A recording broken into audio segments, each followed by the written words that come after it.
It's clip recap here, and the movie of the day is called Avatar: Fire and Ash. Suddenly he is flying again, not alone this time, but beside his older brother Neteyam, who appears alive, smiling, and free. The two of them ride their Ikrans through endless skies over Pandora, where clouds glow in gold, violet, and soft blues. Just brotherhood restored. This space is often understood as part of Pandora's spiritual realm, where memory and emotion blend into something larger than life. Then Neteyam turns to him, and he asks, "How did I die?"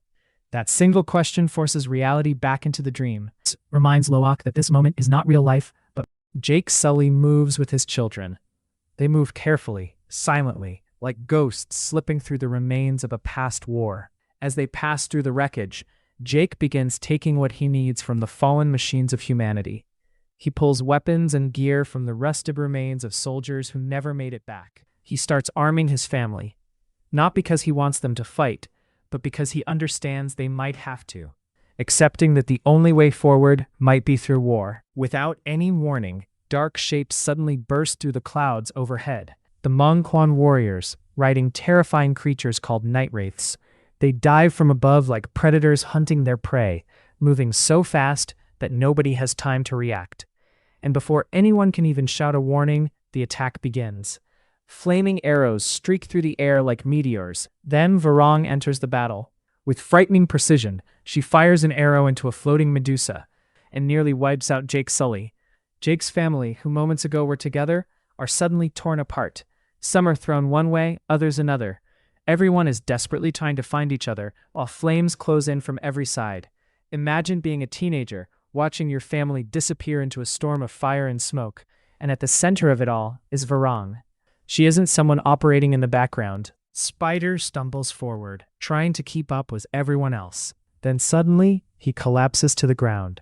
His oxygen mask has failed. Then Kiri kneels beside him and connects her cue to the living world beneath her. The forest around her becomes strangely quiet, and then something answers.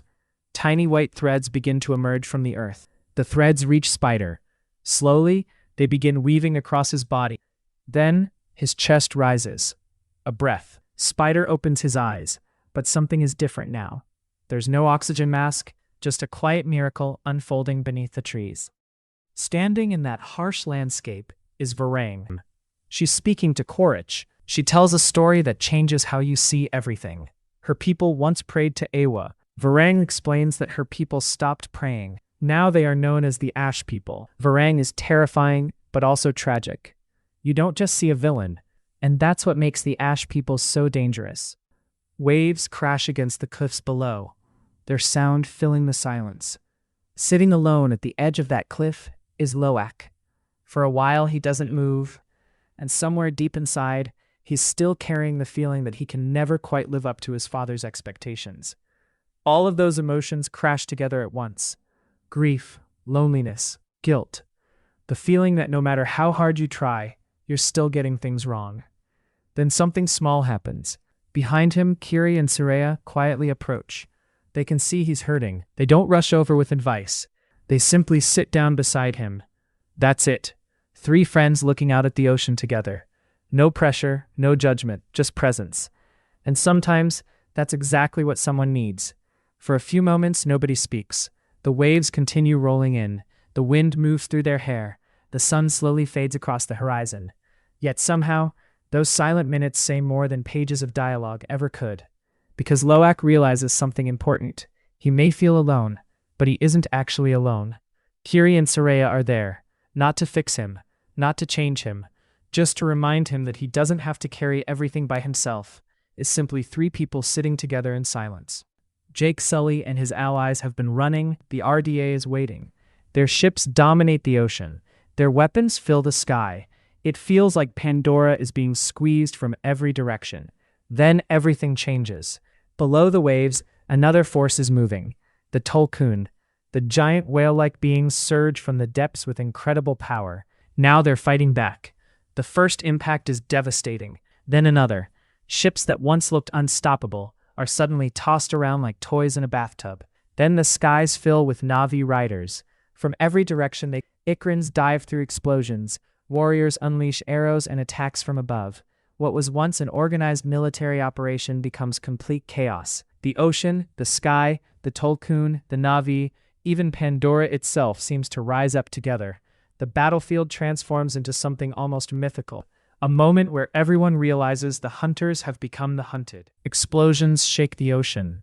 RDA forces seem endless, and for a moment, it feels like even Pandora might not be able to stop them.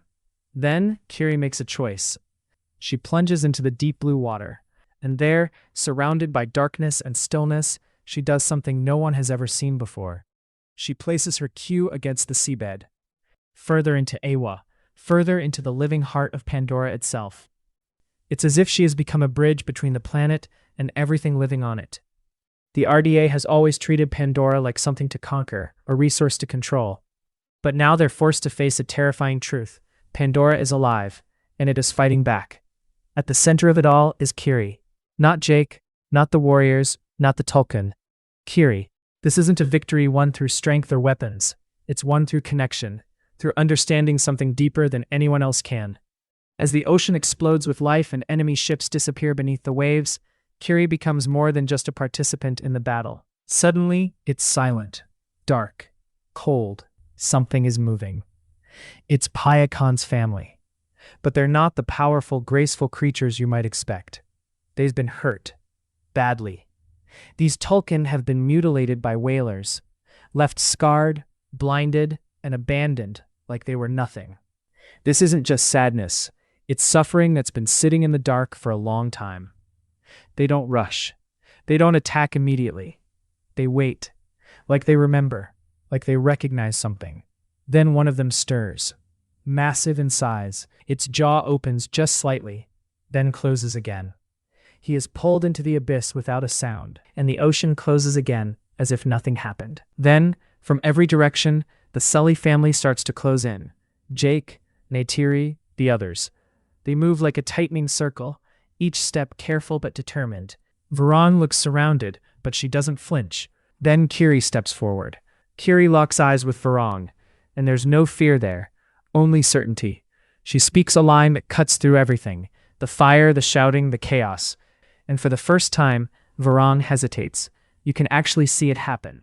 The battle is still raging when Quaritch makes his move. Spider, caught in the chaos, a boy putting himself between two worlds and two fathers. But Quaritch doesn't let it end there. Two men who have hated each other, trading blows in a place where even gravity can't pick a side. They knock Spider over a ledge. Quaritch quickly jumps and holds Spider as both of them go over the edge. Jake Sully reaching down with everything he has. Both men stop fighting to save Spider. The colonel, who has spent decades hunting Jake's family, catches his own son. Then, Jake pulls them both back up. Jake offers Quaritch a hand, a real chance to stop all of this. Then, the rest of the Sully family arrives. Neteyam stands with her bow drawn. Loak and the others close in. Quaritch realizes he is completely outnumbered. Quaritch hurls himself backward into the inferno below, dropping into fire and flames, and the movie ends. Subscribe to watch more videos like this. Thank you for watching.